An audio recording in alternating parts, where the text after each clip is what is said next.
In a land ruled by valor and the clash of swords, a legendary hero rises from myth to claim his divine right. Witness the story of a young warrior who would pull a sword from the stone, heralding a new era of justice and chivalry.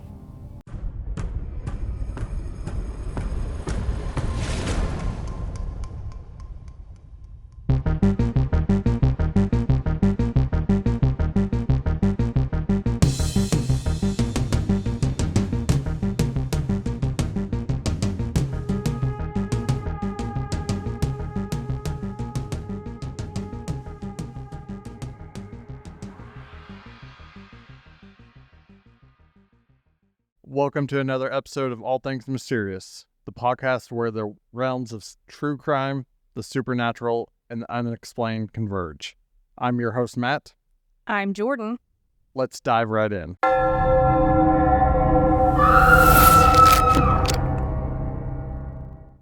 Today we embark on a journey through mist-shrouded landscapes and the echoes of clashing swords to uncover the saga of one of the most legendary figures in Western culture. The story of King Arthur has captivated the imaginations of poets, scholars, and dreamers for centuries.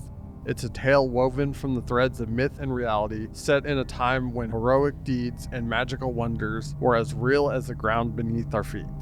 From the mystical Merlin and the noble knights of the Round Table to the ethereal beauty of Avalon, the Arthurian legend holds a mirror to the virtues and vices of humanity itself.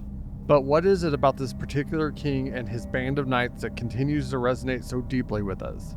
Is it the lore of Camelot, a kingdom of unparalleled splendor and peace? Or perhaps it's the timeless themes of bravery, betrayal, and the love that are woven into the very fabric of the Arthurian tapestry? Today we peel back the layers of centuries-old lore to explore the origins of Arthur's legend, his rise to power, the glory of Camelot, and the tragic fall of his kingdom. So draw up a chair, pour yourself a cup of something warm, and join us as we journey into the heart of these enduring tales. Let's begin where every great story does, at the very start. I already love where this starts, but I'm that weirdo that thinks of those times and overthink things in a weird way. And when I think back to those times, my first thought, and I know that this is probably really weird, is everybody probably smelled really freaking bad. Yeah, that's a thought too. And then how'd you get down and dirty and all that stuff too? Yeah, they had to have been so gross. So gross. And they had to smell so bad. But who knows? Maybe it was the complete opposite. I wouldn't know. I didn't live back then. But it is a magical time to think about. It has this mystical, magical quality to it. Especially when you get into that whole Camelot and that whole place and time, or I don't know, it seems like that would be a fun place to live. It does. And maybe it's all the movies and TV shows that I've seen over the years about this. It romanticizes it a little bit, but at the same time, it looks so cool. Yeah, it really does. It's definitely, and this is by far probably one of my favorite myths, if you will. And it's one that I wanted to do for a while. I justify it as a mystery because technically we don't know if it's based on any kind of fact or if it's just a total myth, or I'm justified, I think. It's a cool story regardless. Yeah. I like it. Haters are going to hate.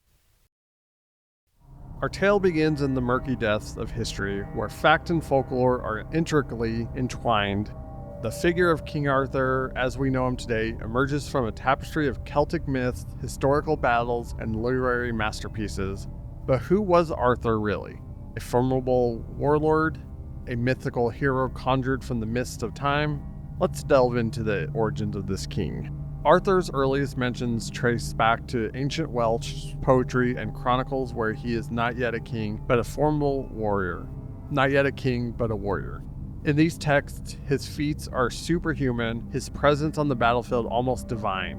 One such tale speaks of Arthur and his men confronting a monstrous cat in the bleak wilds of Snowdonia. The cat, as large as a mountain, fell by Arthur's hand, showcasing his might and the supernatural elements that so often colored his early exploits. As centuries turned, the legend of Arthur expanded beyond these initial whispers.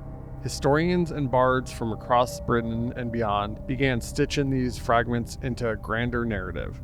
The Arthur we encounter in these stories is both a product of the tumultuous times he supposedly lived in and the imaginative minds that recorded his deeds. In the midst of Britain's struggle against Saxon invaders, Arthur appears as a beacon of hope. His round table, a symbol of chivalry, unity, and justice, drew knights from far and wide. Was there a real Arthur who inspired these stories? Perhaps. But as the tales spread across Europe, they became something greater.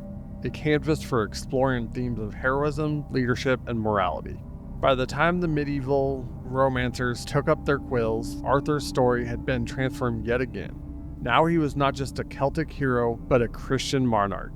His adventures not just battles, but quests for holy relics and tests of spirit. And so, the Arthurian legend grew into a rich and complex mythology. Each layer of story and history adding depth to its allure, it became a shared heritage, not just for the Welsh, but for all of Britain and eventually the world.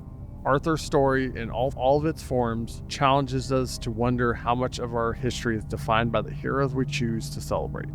What truths do these legends hold, and what do they say about the people who created them and those who continue to retell them today?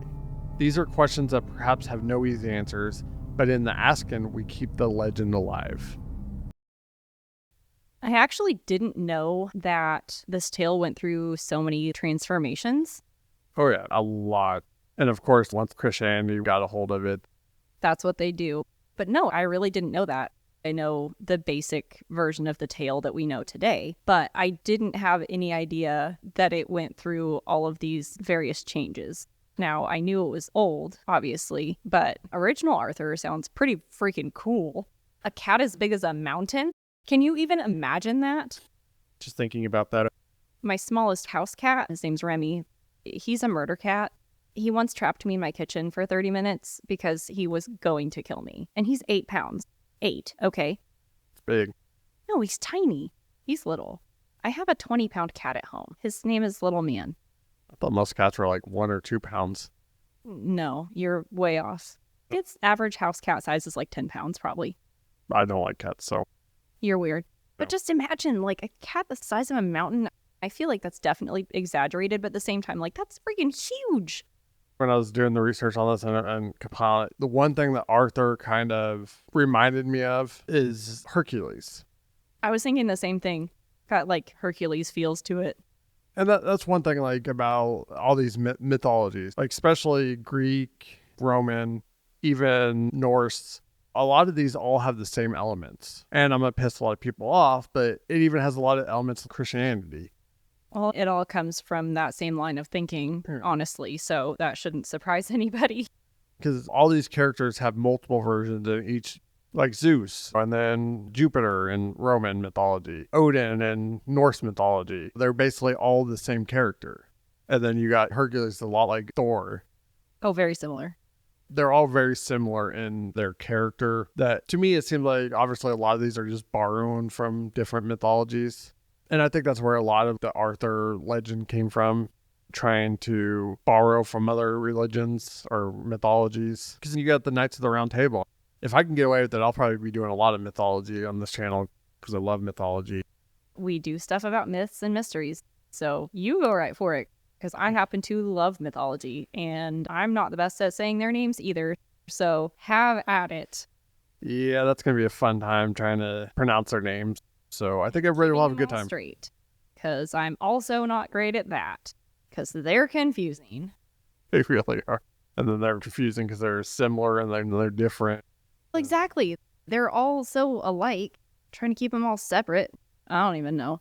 Too much. From the whispered origins in the Dark Ages, we now turn to a moment that seems to stop time itself. Picture a bustling courtyard filled with the kingdom's strongest men, all trying their hand at what seems an impossible task. There in the center stands an anvil, and thrust deep into its stone is a sword that has captured the imaginations of all Britain. The imaginations of all in Britain. Legend has it, this sword was set by Merlin, the wise wizard whose powers could alter the very fabric of reality. He declared that only the true king of England could pull the sword from the stone. One by one, the burliest and bravest knights tried and failed. But when Arthur, a mere squire and not thought to be of noble blood, approached the stone, the air changed. With the crowd holding its breath, Arthur took hold of the sword's hilt. With a gentle tug, the blade slid free. The blade slid free. Gleaming under the sun, as if recognizing its master, this miraculous act sealed his fate and his divine right to rule. Arthur's coronation followed soon after, under Merlin's watchful eyes. The air was thick with promises of a golden age. It was at Camelot, a castle of unrivaled splendor and strength, where Arthur established his court.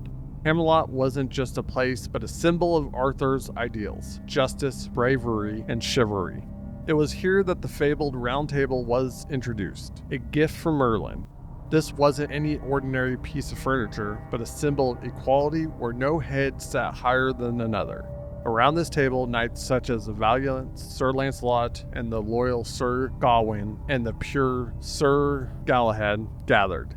The Round Table attracted the noblest knights, each bound by the chivalric code to undertake quests that defended the helpless and sought justice. Among these was Queen Guinevere, Arthur's beloved wife, whose beauty and virtue were sung across the lands. Her presence brought grace to Camelot, but her heart would eventually stir a tumult beneath the surface. As we weave through the tapestry of Arthur's reign, we see not only a kingdom of mythic grandeur, but also a court of human hearts, of loves, friendships, and rivalries that would later define the legend of Camelot. Arthur's rise from an unknown squire to a legendary king was marked by miraculous signs and wonders, setting the stage for a reign that would be forever etched in the annals of myth and history. Okay, so I have a question. You said he pulled it from an anvil? Yeah, so obviously there's many versions. Some it's just a giant stone.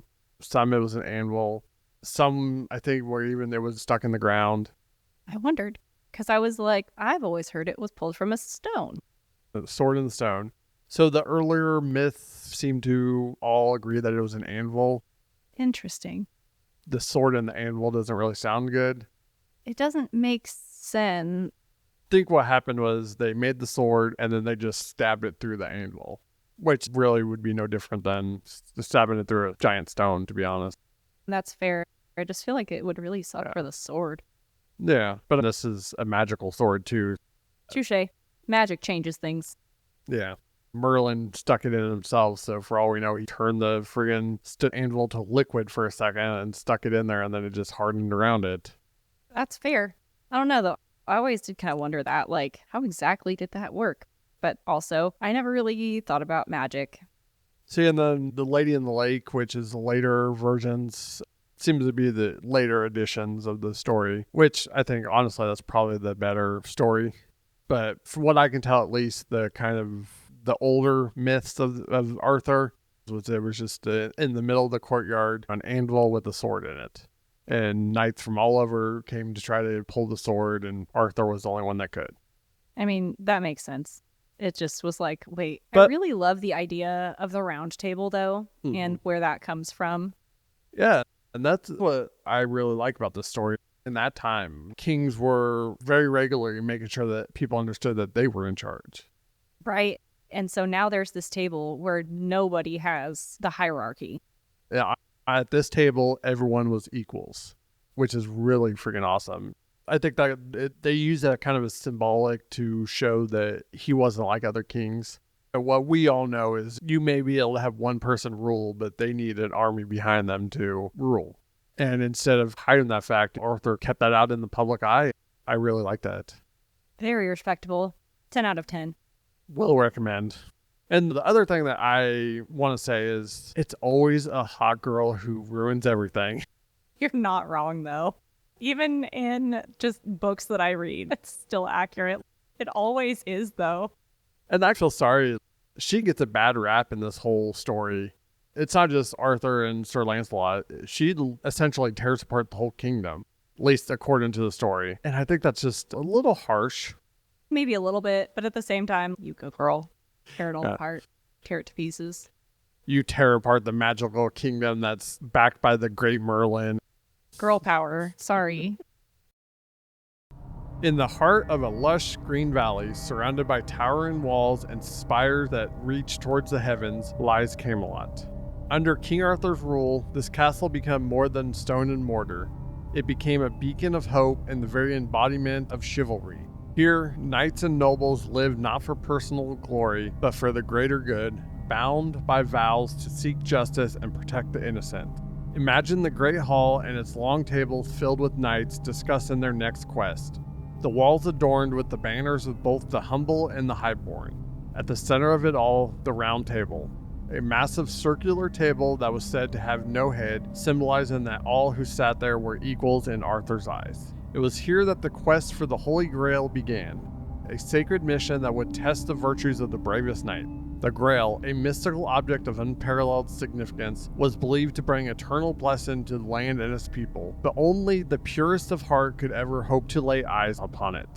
Knights like Sir Galahad, the purest of them all, Sir Percival, whose faith was his shield, and Sir Lancelot, whose prowess was unmatched, yet whose soul was tormented by forbidden love.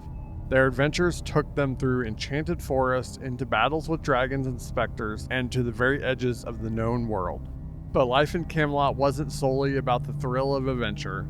It was also about feasts and tournaments, winter banquets where minstrels sang of their deeds, and summers filled with jousts. It was a time when the ideals of chivalry were lived daily, and the stories of these knights became legends that would be told for generations. This golden age, however, was not just forged through valor and quest. It was underpinned by a profound sense of community and shared purpose. The Round Table served as more than a meeting place for planning campaigns. It was a symbol of unity and a place of forging bonds that were as strong as steel. As we look back at the golden age of Camelot, we see a realm of idealism and hope, a pinnacle of Arthurian virtue that, like all golden ages, carried with it the seeds of its own end. Yet in that shining moment, Camelot was as real as any dream could be, glorious, vibrant, and alive with the possibility of perfection. The golden age of Camelot really seemed like almost the perfect place to be. It reminds me just a little bit of the episode that I did, can't speak today, on Atlantis. Yeah. Because it was just like this mythical, perfect place where everything worked exactly how it was supposed to. Everybody was happy. Everybody ate enough. They were all protected. I really like about the whole King Arthur legend is there really wasn't, obviously the knights were higher up, but even the regular peasants were treated as equals almost. They were treated as they were important to the kingdom because obviously they are. And it's one of those things where I think in many ways it's a cautionary tale of how we should treat people. It friggin' should be. I think anybody actually uses it how they should, but it should be. No, because you could read the story and 10 different people will have 10 different points of view of what it's about. Ultimately, I really like this, but it doesn't end well for him. I figured as much, but I also mostly know the story. Or do you? I mean, I think I know the story, but apparently maybe I don't. I don't know. Give me the look. Well, you didn't know that it was an anvil and not a stone. I didn't hear that part of the story. Sword in the stone kind of sounds a lot better than sword in the anvil. It really does. It rolls off the tongue a lot better. And I think technically back then, a lot of people called an anvil a stone. So I think That's technically true. It's accurate. I think we just kind of imagined different things. Yeah, I'm sure everybody here who hears sword in the stone thinks of basically the same thing we all think of, is a giant boulder with a stone sticking out of it. Or with a sword sticking out. Yeah, but nope, it was just an anvil with a sword in it. Still weird. It is weird. Jordan will never let that go. Nope, sure won't. I get stuck on weird things. That's what I'm getting stuck on this episode. Sorry. Now let's learn how women have destroyed the world. Excellent. As the golden leaves of Camelot's trees turned to rusted and gold, a chill wind began to blow through the halls of the castle, whispering of change. Amidst the stories of glory and honor, a more personal drama was unfolding. A drama that would threaten the very fabric of Arthur's realm. King Arthur, noble and just, was bound in heart to his queen, Guinevere, a woman of stunning beauty and profound compassion, yet within the walls of Camelot, hearts wandered as much as knights on quest. The most celebrated of Arthur's knights, Sir Lancelot, found himself ensnared by a love as deep as it was forbidden. Imagine the secret glances in the torchlit corridors, the stolen moments behind the heavy drapes of the Great Hall. Their love, though profound, was a silent sword hanging over Camelot. The affair between Lancelot and Guinevere became the bane of the Round Table, introducing deceit into a world that had been defined by virtue and truth. As whispers of the queen's infidelity reached Arthur's ears, the heart of the king was torn. Betrayal with his own court was a wound deeper than any inflicted by his enemies. But this personal betrayal paled in comparison to the looming threat of Mordred, Arthur's own kin, whose ambition and resentment toward the king had been fanned into flame by the discord at the court. Mordred, a figure shattered by prophecy from his very birth, became the architect of Camelot's downfall. Seeing his chance as the bonds of loyalty frayed, he stirred the fires of rebellion, challenging Arthur's rule. The once unbreakable unity of the Round Table cracked, splintering under the weight of betrayal and lost faith. The culmination of these tragedies was inevitable. On the bleak plains of Camlann, Arthur faced Mordred in a battle that was as much a clash of ideals as it was of steel. Each blow struck was a lament for a dream of what Camelot once had been, a kingdom where honor, loyalty, and love might have reigned supreme. As the dust settled on the battlefield, the age of chivalry seemed to die with the fallen. The dream of Camelot, once bright as a beacon, dimmed into the shadows of legend. Yet in its fall, the story of Camelot and its lessons remain more poignant, reminding us of the fragile nature of ideals and the harsh light of human desires and So, once again, Guinevere ruined the world. She was pretty. It is what it is. Yeah, it goes with the thing that some people are just meant to be together, and it just wasn't Arthur and Guinevere. No, or at least, yeah, no. No, but yeah, definitely. Regardless of all that, it was definitely the reason for the downfall. Obviously some versions of the story, Lancelot and Arthur they were almost like brothers. It makes sense. You get a deception like that and a betrayal like that, it's not something that you can easily come back from. No, that's not something that you come back from pretty much at all. But I will give them a little bit of credit because it wasn't necessarily the affair that kind of was the downfall. It definitely helped, but obviously as Mordred used it as an opportunity, and that it does suck. But I think a lot of people kind of blame it more on Guinevere than what they should, because for one, it takes two to tango. Mm-hmm. And She two, wasn't the only one. Yeah, exactly. And that's what a lot of people, Lancelot was just under her spell and blah, blah, blah. You can just say no. Yeah. And then you got the Mordred who uses it as a way to basically tear the kingdom apart. You got that fissure in the Round Table. It's not going to be very hard to break it open completely. And that's one of those things that once it's broken, it's not going to come back. Just like that car. Yeah, it ain't come back. But the final battle was really interesting. But did he survive or did he die? Or you don't know? No. Listen, every time that I think I know something, you're like, but do you actually know? So no, I don't. Spoiler alert, you do not know. See, I know how you work. I like to make you think what you think, and then once you say you know what you think, then I tell you that you think is wrong. That was complicated as fuck. But also, I've figured you out by now, and I just say that I don't know. Unless I know the story really freaking well, which I don't in this case. I don't know. That's why I like to choose stories that have multiple versions of them. That way I can really keep you on your toes. Yeah, you can just pick and choose, you little weirdo. Yeah, it's the fun part. Yeah, you're such a little shit. As the chill of an early mist descended upon the land, the once glorious Camelot now stood fractured, its ideals of chivalry and brotherhood shattered by betrayal and discord. The stage was set for one final confrontation, one that would etch itself into the annals of legend, the Battle of Camlann. On a field shrouded in fog, King Arthur and his estranged nephew, Mordred, faced each other with heavy hearts. Swords drawn, the air thick with tension and despair, they charged, leading their weary armies into battle. It was not just a fight for the throne, but a struggle for the soul of Camelot. As legend has it, the battle was fierce and merciless. Friends fell side by side, the ground soaked with blood of the once united Knights of the Round Table. At the climax, Arthur, with Excalibur gleaming dimly in the waning light, dealt Mordred a fatal blow, but not without suffering his own mortal wounds. As the battle died down, the wounded king was carried away from the field of sorrow. His destination was the mystical Isles of Avalon, shrouded in mist and veiled from the mortal eye. It is said that there, amidst the ethereal beauty of that enchanted isle, Arthur was laid to rest, his body to heal until the day he might be called upon to return and restore peace to a troubled land. The story of King Arthur, from his miraculous rise to his tragic fall, continues to resonate through the centuries. This tale, embroidered with threads of myth and history, has become a cornerstone of Western literature and art. From medieval romances to modern cinema, from paintings to poetry, the legend of Arthur has been told and retold, each version casting its own light on the ideals of justice, leadership, and nobility.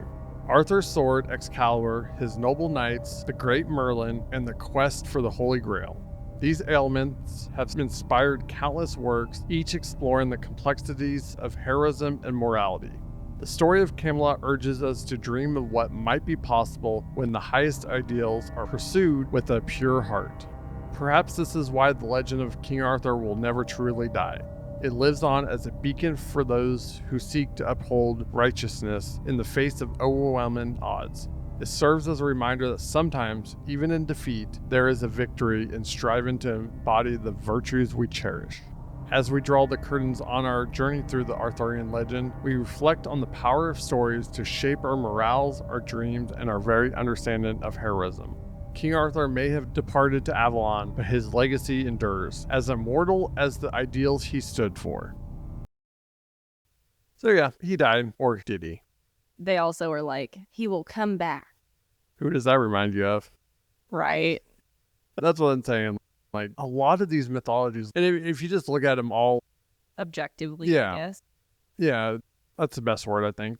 But if you look at them all, and you can start picking kind of the elements that are borrowed from other mythologies and even religions. Honestly, Christianity, a lot of it you could tell is based on like early Greek and Roman mythology, Norse mythology. Even the Arthurian legend there's elements from all that. Obviously, this kind of supposedly happened either after or during, because once they got a hold of it, they added their own elements. Obviously, the Holy Grail is a Christian thing, but there's definitely bits and pieces from other mythologies thrown in. And even the King Arthur is almost very similar to a lot of Greek legends, mythologies, and where it almost seems like it's a repeat. It's just done in its own way. Yeah, but man, it's a good story. It really is. And it's one of my favorites. It's a cool story. It's got really great, I'm going to say, values and morals in the story. Any way that you look at it, for the most part, anything that you take out of this story pretty much is going to be some sort of good thing and not necessarily a bad thing. There's not a whole lot of bad things you can take out of this story. No, obviously it's got the downfall, the betrayal, which is a lot like Jesus and Judas. So there's a lot of very similar elements, but I think ultimately what everyone should take from this story is just be kind and treat everybody like they're equals. Because ultimately that's how the Camelot kind of survived for as long as it did. Because it did just that. It put everybody on the same playing field and made them all equals in a sense. There was nobody at that table that was better than or less than, and they treated everybody the same, which is a good thing. They treated everybody well. They didn't treat everybody terribly. They treated them well, which is exactly how we should be treating everybody, period. Oh yeah. And that's one thing too, is like not all the knights on the round table were of noble descent. A lot of them were common people who became knights because of their morals and their bravery and all this stuff. But that's unheard of, really, is the fact that you got these nobles and the king, then you've got the common people who are knights and just knights from all over Camelot and probably Great Britain at that time, but who just come together just to make Camelot a better place. And that's why I think a lot of people need to pay more attention to this story, because at the very least, it's a good story and it tells you how you should treat people. That's all. Just treat them like equals. I treat everybody, for the most part, with respect, except Matt. I was about to say, what? Except Matt. But to be fair, my version of respecting you is treating you terribly. Yeah, that's true. I'm used to it. If I treated you with a normal person, that would be weird. I would be like, what the hell's wrong with you? Exactly. That's just how we are with each other. I don't feel like I'd be a different person. I don't even know. I don't know. Be definitely weird.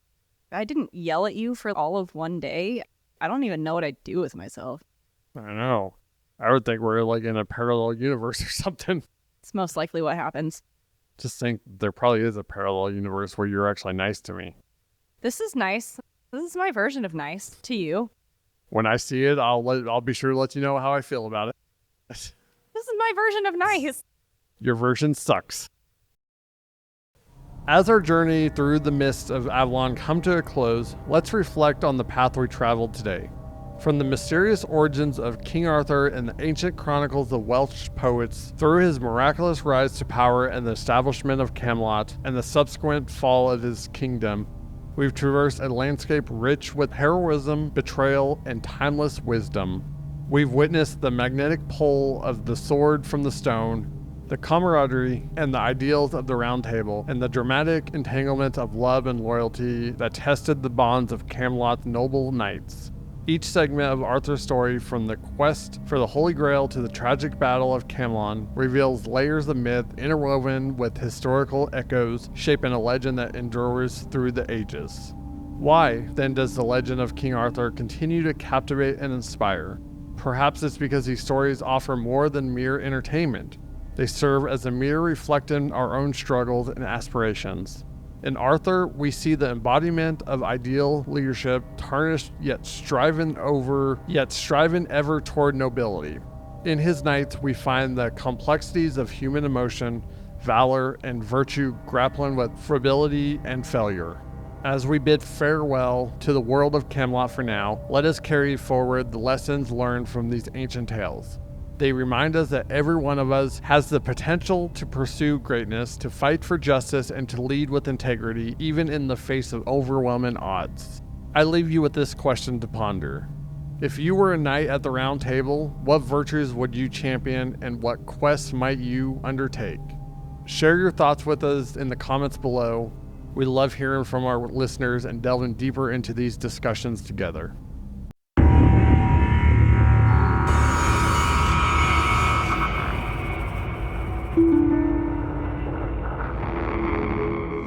Thank you for joining us on this journey through all things mysterious. If you've enjoyed uncovering these mysteries with us, please show your support by liking, subscribing, and following us on your favorite listening platform. For more content and ways to stay connected, don't forget to check out our links in the description below. As always, we keep you guessing.